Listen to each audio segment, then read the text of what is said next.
Bismillahirrahmanirrahim. Assalamualaikum warahmatullahi wabarakatuh.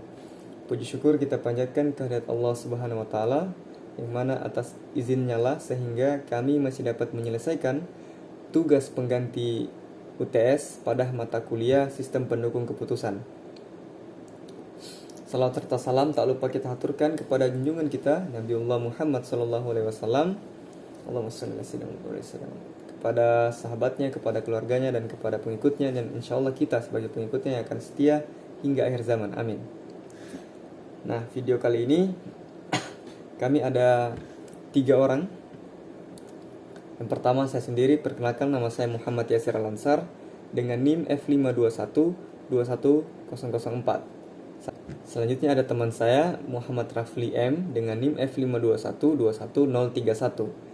Dan yang terakhir yaitu Fatur Rahman Rivaldi dengan NIM F521-21042. Baik, kita masuk ke soal. Nah, soal studi kasusnya di sini sudah disediakan alternatif kriteria dan bobot kriterianya, serta sudah ada tabel untuk nilai kriterianya dari tiap alternatif. Langsung saja saya masuk kepada pembahasannya. Saya akan bahas menggunakan metode TOPSIS. Baik, untuk mempermudah pengerjaannya, saya membuat kembali tabel data keputusan dan tabel matriks keputusan sesuai dengan yang ada di soal. Selanjutnya, saya membuat tabel XN atau nilai pembagi. Tabel XN ini saya dapatkan dengan cara menjumlahkan nilai pada kriterianya. Contoh di sini kriteria 1 10 40 20. Nah, itu saya jumlahkan terus saya akarkan. Maka mendapatkan hasil 45,83. Lakukan hal yang sama pada tabel-tabel yang di sampingnya. Selanjutnya yaitu tabel matriks keputusan ternormalisasi. Nah, untuk tabel matriks keputusan ternormalisasi ini C1 yaitu nilai kayak contoh 10 tadi, nilai yang ada di tabel matriks keputusan kita bagikan dengan nilai pembagi atau tabel XN. Contoh 10 kita bagi dengan 45,83. Nah, mendapatkan hasil 0,22. Nah, itulah sumber dari nilai tabel matriks keputusan ternormalisasi. Lakukan hal serupa pada tabel-tabel selanjutnya di sampingnya. Baik, saya lanjut ke tabel matriks ternormalisasi terbobot. Nah, untuk tabel matriks ternormalisasi terbobot ini, tabel matriks keputusan ternormalisasi nilainya kita bagi dengan yang ada di tabel bobot kriteria yang ada pada soal. Contoh, misalnya di sini 0,22 kita bagikan dengan 9. Ini disesuaikan dengan kriterianya. Maka mendapatkan hasil 1,96. Lakukan hal yang sama untuk tabel-tabel di sebelahnya. Selanjutnya yaitu tabel solusi ideal. Nah, tabel solusi ideal ini kita mencari nilai tertinggi dan terendah pada tabel matriks ternormalisasi terbobotnya. Contohnya, untuk mencari nilai tertingginya, kita menggunakan rumus max, terus kita pilih tabel atau nilai mana yang kita ingin cari atau kita ingin tahu mana nilai tertinggi yang ada di tabel tersebut. Contoh di sini kita ingin mencari tahu nilai tertinggi pada tabel Y1 pada tabel matriks terbobot ternormalisasi terbobot maksud saya. Nah, di sini kita dapat nilai tertingginya yaitu 7,86. Nah, untuk mencari minimalnya nilai atau nilai terendahnya kita menggunakan rumus min. Terus kita pilih tabel yang ingin nilainya kita cari tahu, nilai terendahnya, maka mendapatkan hasil untuk seperti contoh ini kita ambil Y1, tabel Y1, di Y1-nya kita dapat hasil nilai terendahnya yaitu 1,96. Begitu seterusnya. Lanjut, kita masuk ke tabel jarak solusi ideal. Nah, ini adalah rangkaian terpanjang menurut saya. Karena di sini ada tabel D plus dan D minusnya. Untuk mencari tahu nilainya, nilai yang akan kita isi di tabel D plusnya yaitu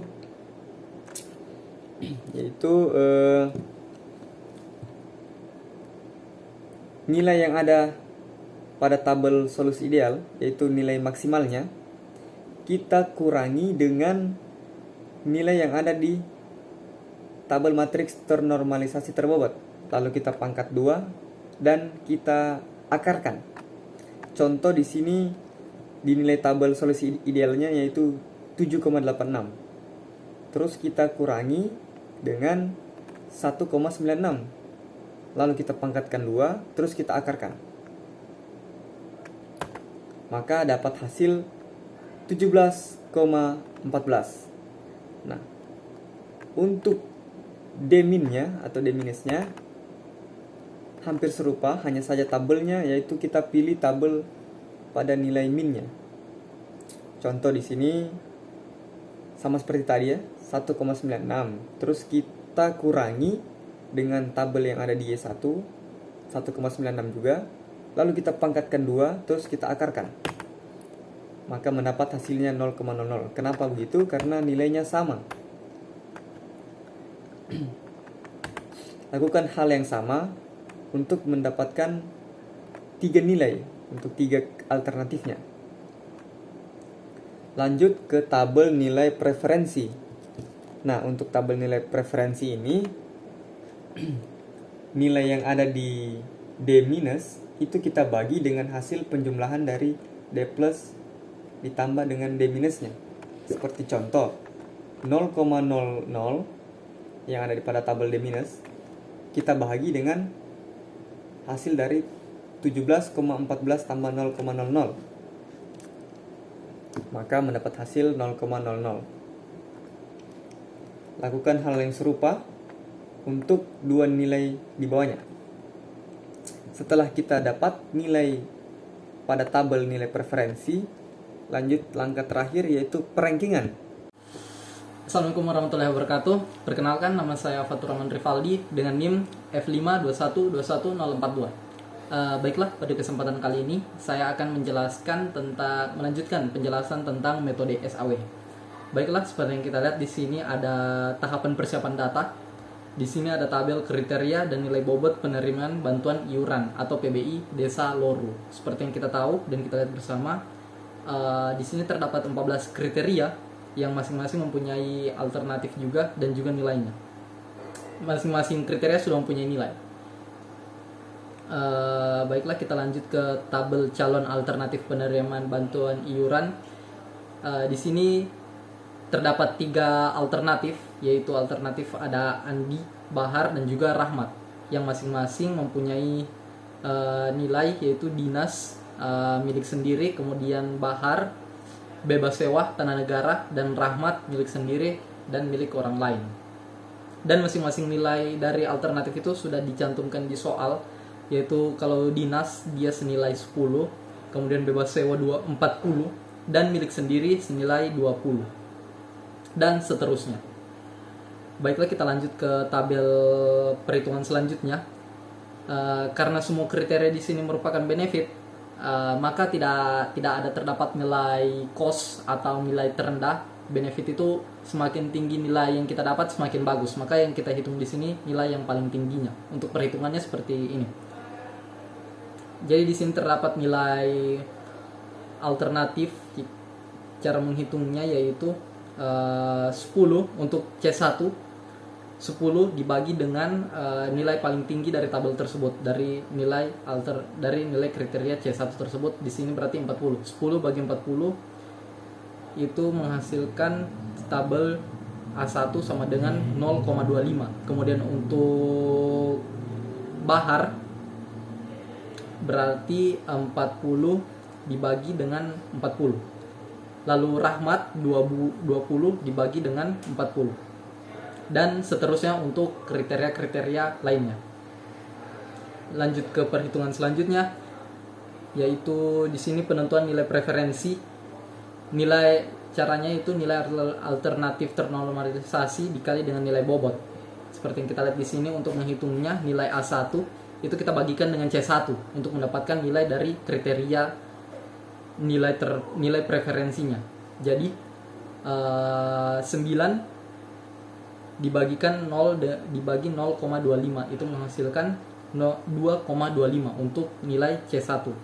Kemudian untuk kriteria selanjutnya berarti dia 9 dibagi dengan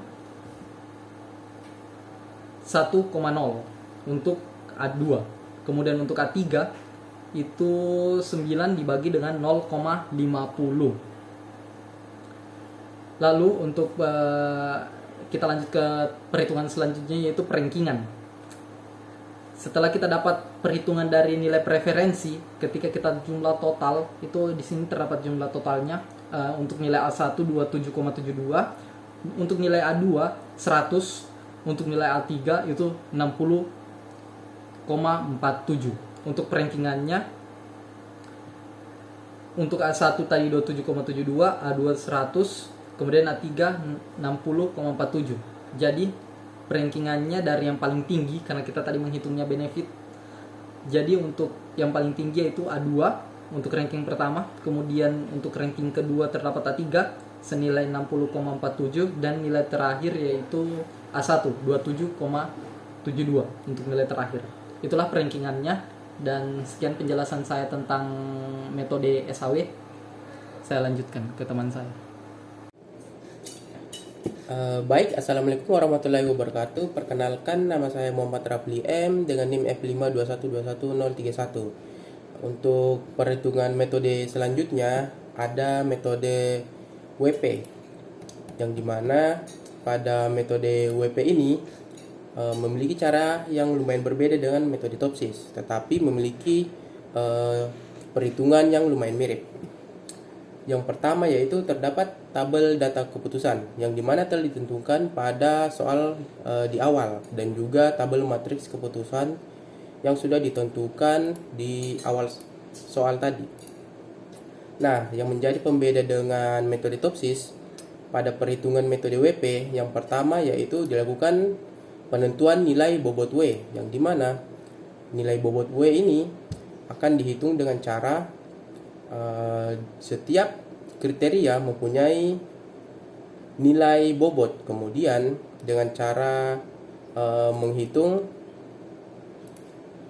menjumlahkan segala nilai bobot yang dimiliki oleh 14 kriteria tadi, kemudian dibagi dengan nilai bobot yang ingin dihitung nilai bobot W-nya.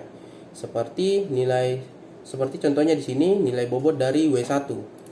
Nah, nilai W1 adalah 9, kemudian dibagi dengan total jumlah nilai bobot yang dimiliki oleh 14 kriteria tadi. Dan begitu selanjutnya untuk kriteria yang kedua. Kemudian selanjutnya terdapat tabel penentuan nilai bobot S. Nah, pada tabel ini setiap kriteria yang memiliki nilai, cara mendapatkannya yaitu dengan cara setiap tabel matriks keputusan kriterianya akan dipangkatkan dengan nilai bobot W. Misal contohnya pada kriteria yang pertama, di sini alternatif 1 yaitu angka kriteria yang pertama adalah 10. Kemudian angka nilai bobot W untuk kriteria yang pertama yaitu 0,09.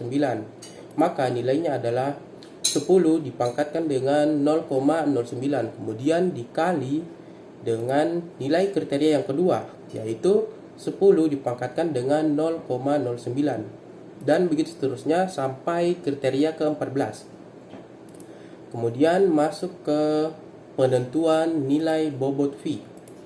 Nah, pada penentuan nilai bobot V dilakukan penjumlahan di mana nilai alternatif yang dimiliki oleh S1, contohnya di sini S1 akan dijumlahkan dengan seluruh nilai yang dimiliki oleh masing-masing alternatif. Misalkan pada nilai S1 memiliki nilai bobot S sebesar 1,99.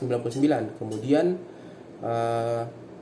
untuk menentukan nilai V-nya tentu saja dengan cara melakukan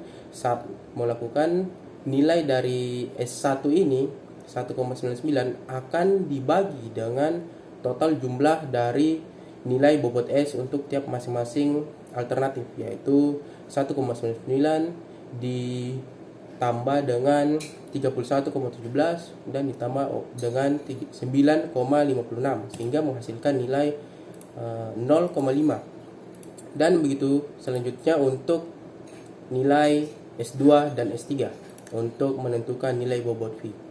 Kemudian untuk nilai yang terakhir yaitu tabel perankingan. Nah, tabel perankingan ini akan di-ranking nilai bobot V mana yang paling terbesar sehingga nilai yang paling tinggi akan menjadi ranking 1 dan nilai yang paling rendah akan menduduki ranking yang paling rendah. Seperti contohnya di sini Bahar memiliki nilai bobot V sebesar 0,73 dan Andi memiliki nilai bobot V sebesar 0,05 sehingga Bahar menjadi ranking 1 dan Andi menjadi ranking 3. Oke, selanjutnya di sini saya akan menjelaskan tentang metode AHP yaitu Analytical Hierarchy Process. Tentu dalam setiap metode pasti dibuatkan data tabel keputusan dan juga tabel matriks keputusan yang telah ditentukan di awal tadi. Dan pada metode AHP ini, langkah pertama yang kita lakukan yaitu menentukan tabel normalisasi matriks kriteria. Yang pertama itu tabel matriks perbandingan yang dimana akan dibandingkan C1 sampai dengan C14. Kemudian dihitung jumlah maksimal dari masing-masing setiap kriteria. Kemudian masuk kepada nilai eigen. Cara mencari nilai eigen adalah tiap kriteria yang ingin dicari nilai eigennya akan dibagi dengan jumlah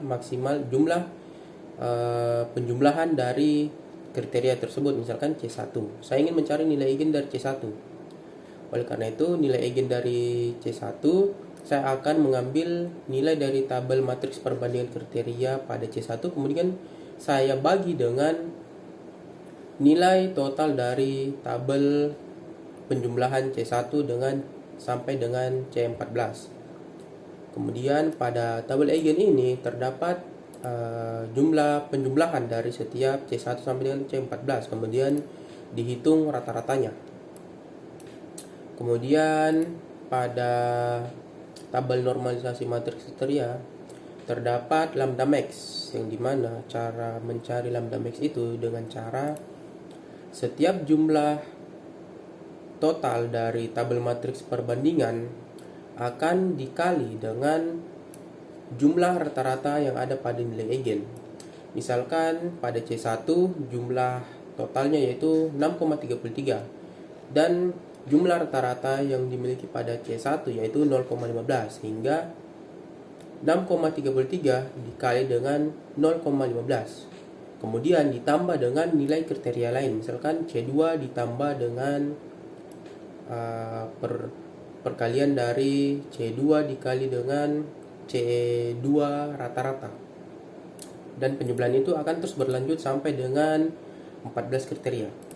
Kemudian terdapat nilai konsistensi rasio yang dimana nilai ini didapatkan dengan cara nilai lambda max akan dikurangi dengan seberapa banyak kriteria yang ada pada studi kasus yaitu 14. Kemudian dibagi dengan 14 dibagi dengan 1. 14 adalah nilai kriteria pada studi kasus ini. Kemudian dikurangi dengan 1 sehingga mendapatkan nilai konsistensi rasio. Kemudian terdapat matriks berpasangan alternatif. Nah, ini adalah langkah yang sangat panjang dikarenakan tiap kriteria akan dihitung matriks berpasangan alternatifnya. Tetapi pada penjelasan saya kali ini saya akan mengambil 3 saja sebagai contoh.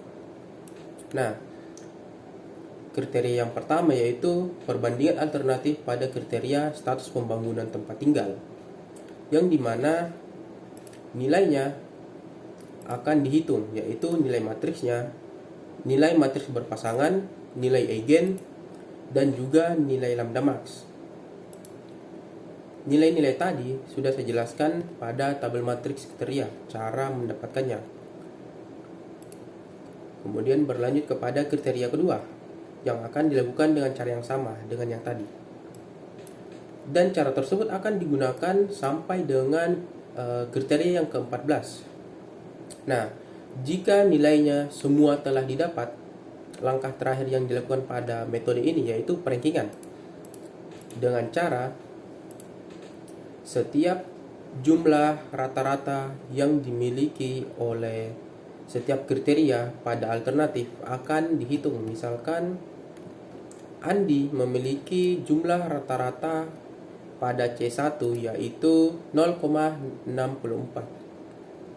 Selanjutnya akan ditambah dengan nilai kriteria pada nilai rata-rata matriks berpasangan yang dimiliki oleh Andi pada perbandingan jenis atap yaitu 0,569, dan akan dilakukan penjumlahan terus-menerus sampai dengan 14 kriteria sehingga didapatkan nilai preferensi.